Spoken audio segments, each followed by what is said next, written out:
Asante sana kwa kuungana nasi. Hii ni Shina La Upeo. Jina langu ni Salome Mwiruri na aliye katika meza yetu ya lugha ishara ni Faith Cheptile. Kwa takriban dakika 30 hivi tutakueleza baadhi ya taarifa ambazo tumeweza kuzipa kipaumbele siku ya leo.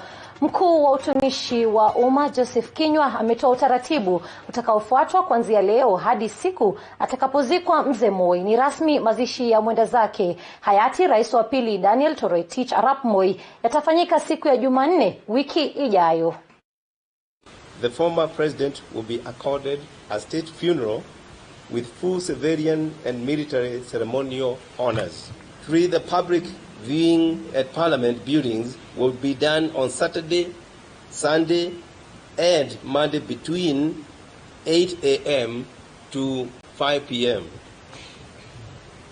Next, the cottage will leave the funeral home at 8:05 a.m. on Saturday, 8th February 2020, and will be conveyed to Parliament buildings with a casket being draped in the national flag and escorted by the family of President Moi. After lying in state for 3 days, on Tuesday, 11th February 2020, the gun carriage and state funeral procession will make its way from Parliament building to Nyayo Stadium, the venue of the National Memorial Service. Enable every Kenyan participate in the celebration of the life of President Moi. The Cabinet Secretary for Interior, on the recommendation of the steering committee, has declared Tuesday, the 11th day of February 2020, a public holiday of general observance throughout the Republic of Kenya. The former president will thereafter be interred at his Kabarak home on Wednesday, the 12th day of February, year 2020. Viongozi mbalimbali akiwemo kinara wa Wiper Kalonzo Musyoka, ndugu, jamaa na marafiki wangali wanamiminika nyumbani kwake katika bustani ya Kabarnet na kutuma risala za rambirambi kwa familia hiyo. Send my condolences to the family of Mzee Moi, who was our mentor and creator and father, and a person we looked up to as one who created us.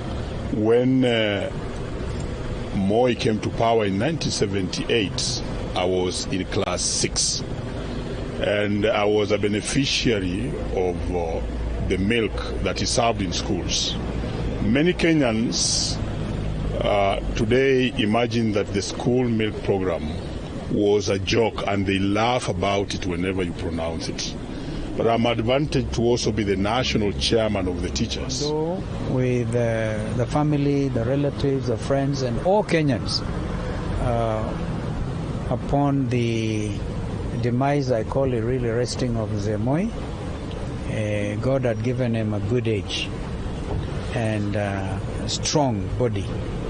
At some stage, there were those who didn't like him, who one time said he was a passing cloud.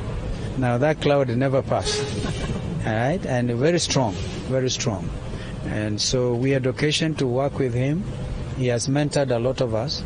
It would be remiss on the part of any national leader today to say that they were not touched by the life of Mzee Daniel Toroitich Arap Moi. But they rejoice because they shepherd him to go this journey until now he has gone to glory. I was the last person to give him the Lord's table. We call the Lord's table. Yes. Other religious denominations call it sacrament. Yes. On the Thursday before he died, I was there with him, and he took the Lord's table, and he was so cheerful. He was so happy about it. So we as AIC, we are so happy that he has gone to be with the Lord. This sickness was giving him a lot of pains and so forth, although he was alert all through. Bila shaka hapo Kalonzo Musyoka anasema kuwa ni mawimbi ambayo hayakupita. Bila shaka Mungu alaze roho yake mahali pema. Tuendelee. Huduma za matibabu zinatarajiwa kuboreshwa zaidi katika hospitali ya Malakisi baada ya serikali ya kaunti ya Bungoma kuwasilisha ambulensi katika hospitali hiyo. Akizungumza katika hafla hiyo, waziri wa afya Daktari Anthony Walela amearifu kuwa hatua hiyo inapania kusaidia wagonjwa kusafirishwa kwa haraka kupata matibabu, akisema pia hospitali hii itafanyiwa ukarabati. Watu wa Malakisi, please use this ambulance. Let it be of assistance to the people in Tamlega, to Bukoholo, to Utonge, huko mpaka Kimaeti. Wakihitaji, tafadhali, let's use it to save the lives of our people. By 2027 hapa itakuwa imebadilika. Kuna x-ray ambayo iko hapo. Procurement process imekuwa ya kuweka hiyo x-ray, na I want to assure watu wa Malakisi ya kuwa hapa tutakuwa na running x-ray hii mwaka hii. Within this year lazima hiyo x-ray itaanza kufanya. The other programs like hiyo theater huko nyuma, hiyo pia after hii. So tulianza na renovations, ambulance, x-ray, alafu as chief of staff said, one step at a time. But we must get this as a fully functional hospital. Kauli hii imeungwa mkono na afisa mkuu Patrick Wandili, akiweka wazi kuwa tayari wametenga fedha za ukarabati huo, huku akiwataka wakazi eneo hilo kukumbatia matibabu katika hospitali hiyo. Lakini kama kuna mtu anasaidia mgonjwa kwa abscond na mgonjwa kufanya nini na asilipe ile kidogo yenye anatakana kulipa ile kidogo, tutafurahi. Mambo ya madawa, nafikiri county pharmacist ameanza kushughulikia. Tuchunge mambo ya supplies, tukileta itumike kwa facility, isianze kumea miguu kupitia kwa mtu mmoja ama wawili wakichafulia watu wengine majina. Wakazi eneo hilo wamefurahia utendakazi huo, wakisema kwamba utawasaidia pakubwa, hasa wamama wajawazito. Tumefurahi sana, tumeshukuru kwa ile serikali imetufanyia. Tumekuwa tukiteseka kwa muda mrefu kwa sababu ya usafiri, upande wa kujifungua, ugonjwa ya ghafla usiku, lakini tunashukuru gavana wetu kutuletea ambulance mpya. Tumefurahi sana. Tunasema azidi kututengenezea, hata tutengenezee barabara, kwa sababu hata kama tuko na ambulance mpya na barabara ni mbaya, bado tutakuwa na shida. Wanje Sostin, TV47, Bungoma. Asante sana kwa taarifa hiyo. Na sasa tuelekee katika kaunti ya Bungoma, pale ambapo serikali ya kaunti ya Kakamega imeteua jopo la watu watatu ambao watashirikiana na usimamizi wa kiwanda cha sukari cha Mumias ili kuhakikisha kuwa kiwanda hicho kinarejelea shughuli zake za kawaida. Kamati hiyo itajumuisha Dr. Ben Okumu, Wilfred Buyema na Ben Mabinda. Haya yanajiri huku kiwanda hicho kikianza rasmi shughuli ya utengenezaji wa gesi ya ethanol. Kwa upande mwingine, kiwanda cha Nzoia kilichoko katika kaunti ya Bungoma kitaanza kusaga miwa ifikapo Februari tarehe 14 mwaka huu.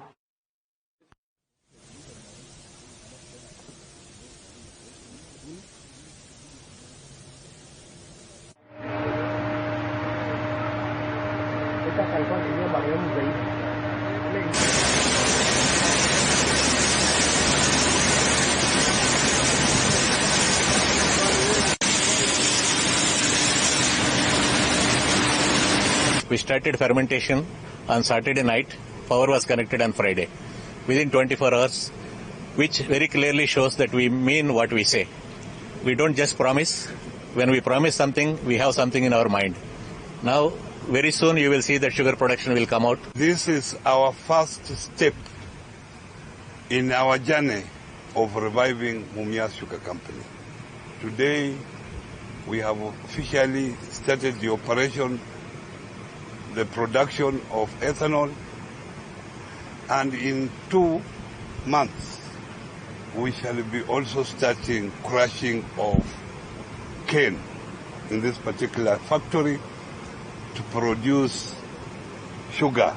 I'm going to work in all the 5 sub-counties which are surrounding this factory to ensure that we do advocacy on the issue of planting sugarcane. Watu 4 wameripotiwa kuaga dunia na wengine 16 kupata majeraha mabaya baada ya kuangukiwa na mporomoko katika mgodi eneo la Osiri, kaunti ya Migori. Ilichukua wenyeji saa 4 kupata mili ya walioangamia. Mili hiyo imehifadhiwa katika mochari ya hospitali ya Migori level 4.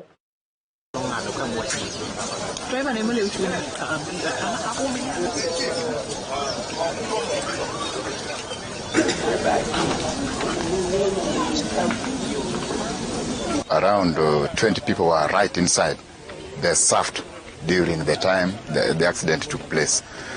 So we did reinforcement by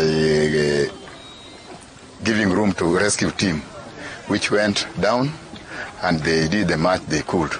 So we rescued the others, they rescued the others, but 3 were confirmed dead. 1 died on the way to the hospital. So right now I can confirm to you that those who have lost their lives are 4 in number. Na tukirejelea swala la aliyekuwa rais wa Kenya, aliyekuwa mwanahabari wa idhaa ya Kiswahili ya BBC, Muhamule Walinywa amemtaja rais mwenda zake Daniel Moi kama mtu aliyependa waandishi wa habari na kuenzi kazi yao. Matamshi yake yanajiri wakati taifa la Kenya likiendelea kumuomboleza mzee Moi ambaye maziko yake yatafanyika Jumatano wiki ijayo kule Kabarak.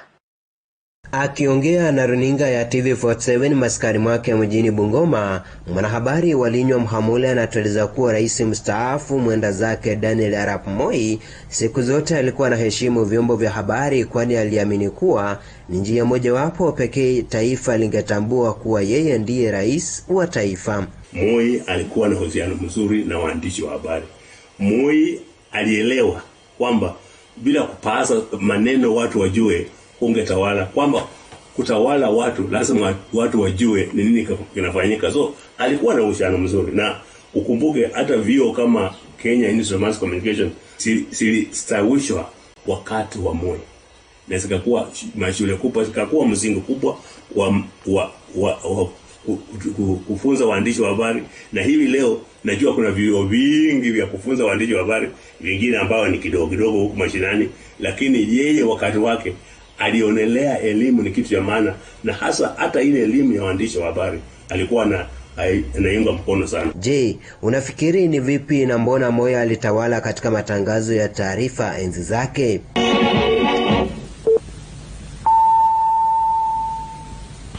Na hii ni taarifa ya habari mkisomewa na Hamisi Temu. Kwanza ni muktasari.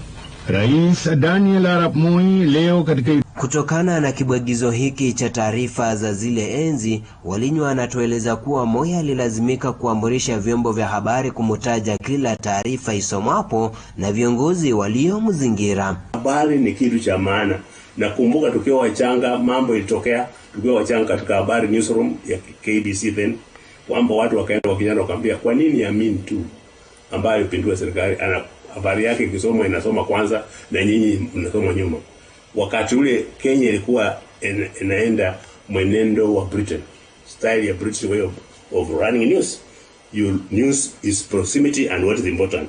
Lakini ikakuja ikafika what the president said is what news. So kwa hiyo hata kama ameenda kanisa wataanza tu kusema rais Moi leo alienda kanisa, hata kama kuna watu 20 wamekufa njiani mahali.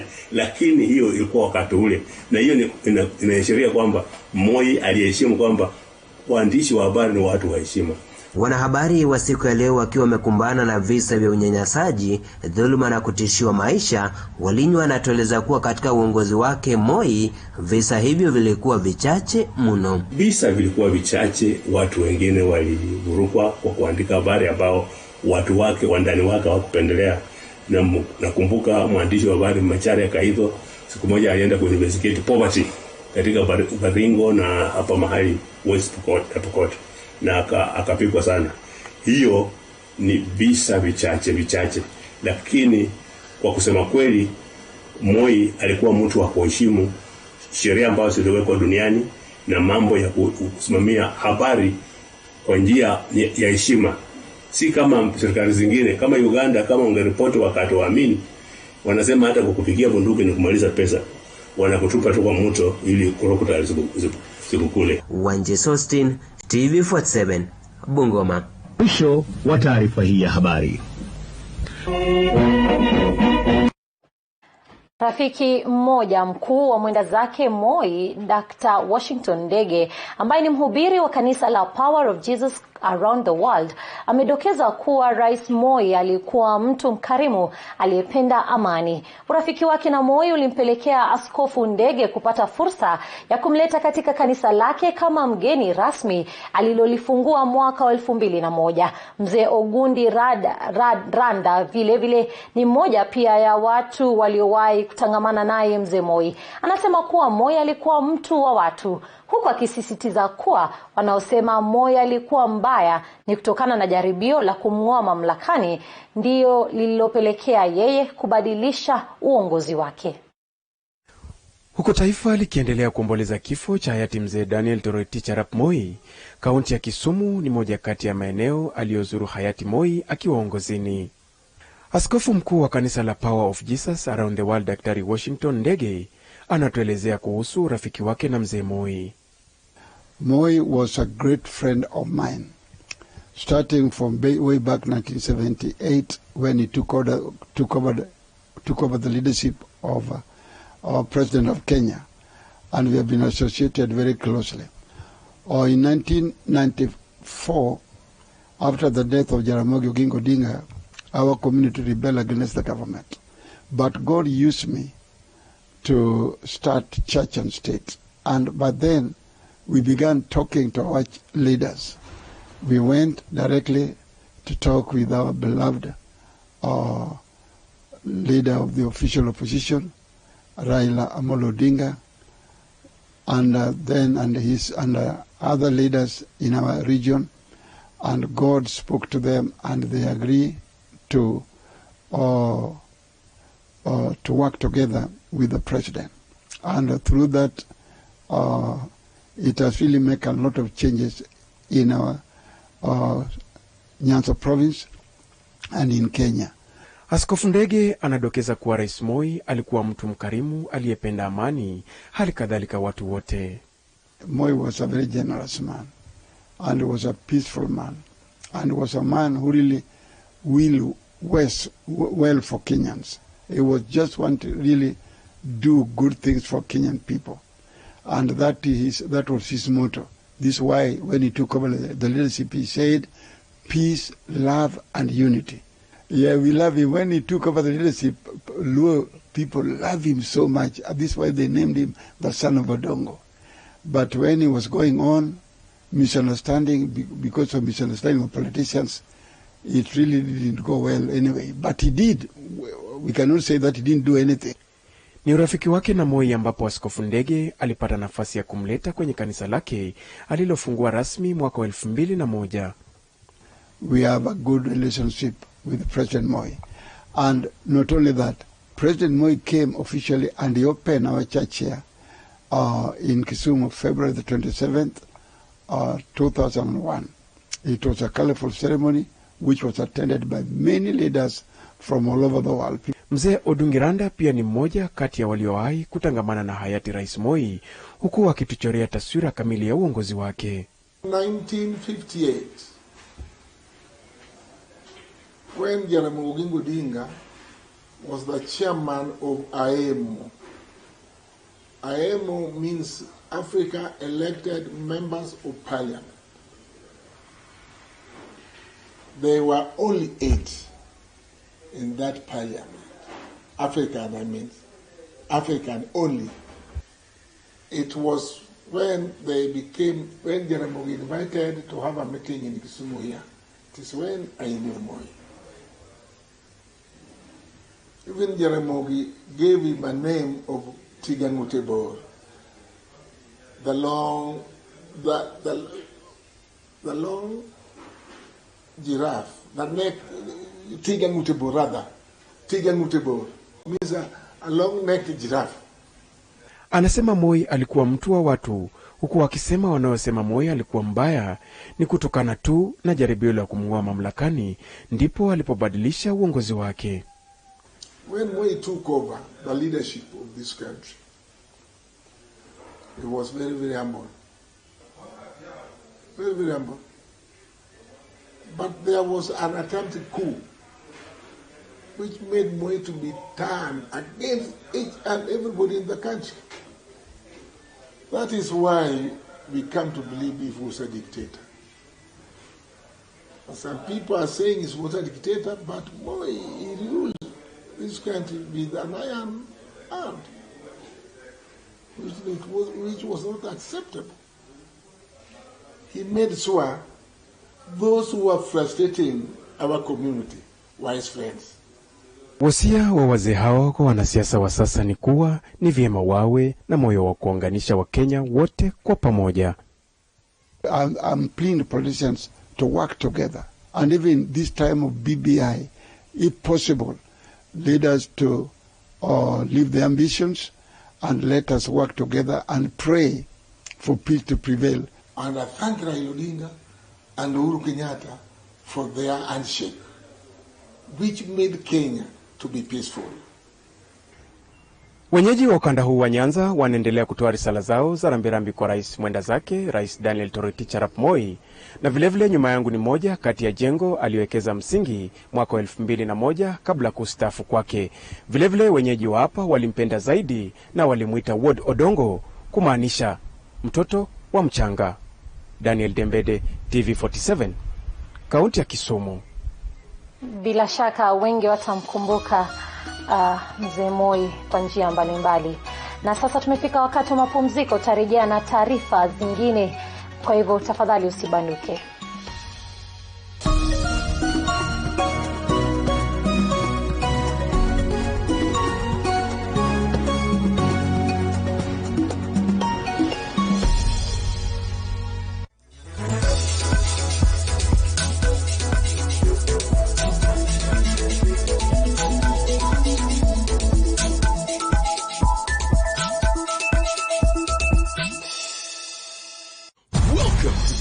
World of M-Truck Solutions, your trusted provider for bulk SMSs. We also offer API integrations for all your communication and payment needs. We also provide you with tailor-made payment getaway solution to receive and disperse cash quickly, affordable and securely. Let us expand your reach and connectivity on USSD, SMS and voice today. Call us on 0723-030-030 or email hello@mtruck.limited.co.ke. For more details, visit our website www.mtrucklimited.co.ke.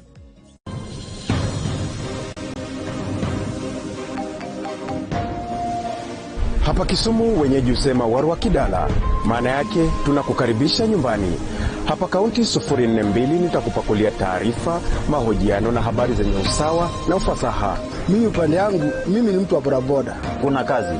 Hata sasa niko kwa kazi. Sasa upande yangu mimi nimeumia zaidi. Zile vitu ninauza ni zile vitu mimi mwenyewe ninatengeneza na mkono yangu. Jina langu ni Daniel Dembede na hii ni TV47.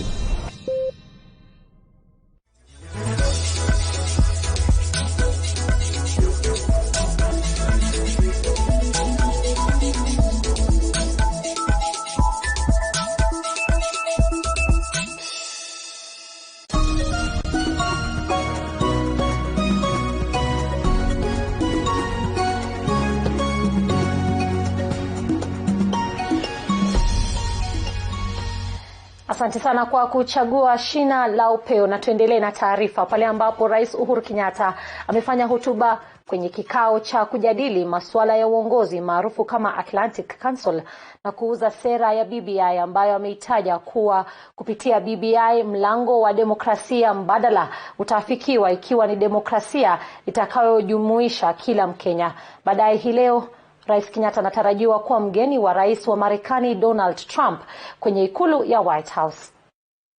Institutions like the Atlantic Council can do a lot to push against agendas that insist democracy is a one-size-fits-all outfit that ends up deeply undermining the sustained strengthening of democracy. I want to be clear here, and please, all of you note that I do not mean we should agree that authoritarian or dictatorial regimes that announce themselves should be taken at their word.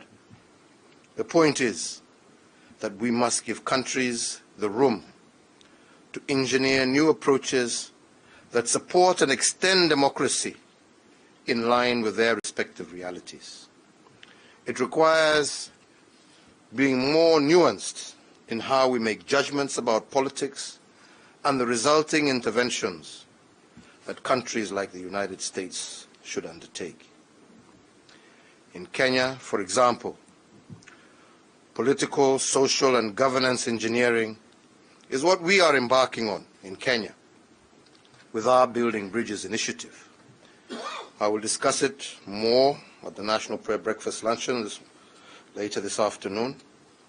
And indeed, I do hope that some of you will be in attendance. In a nutshell, the Building Bridges initiative, as we call it in Kenya, is a homegrown solution for a divisive political culture that has often sparked electoral crises over the last 30 years. And its intention is to advance 3 goals. The first, to preempt any further escalation in the cycle of no-holds-barred political competition by taking early and decisive action to reach out across the aisle. I did this with the Honorable Raila Odinga in March of 2018, at a time when few in Kenya or anywhere imagined that this was possible.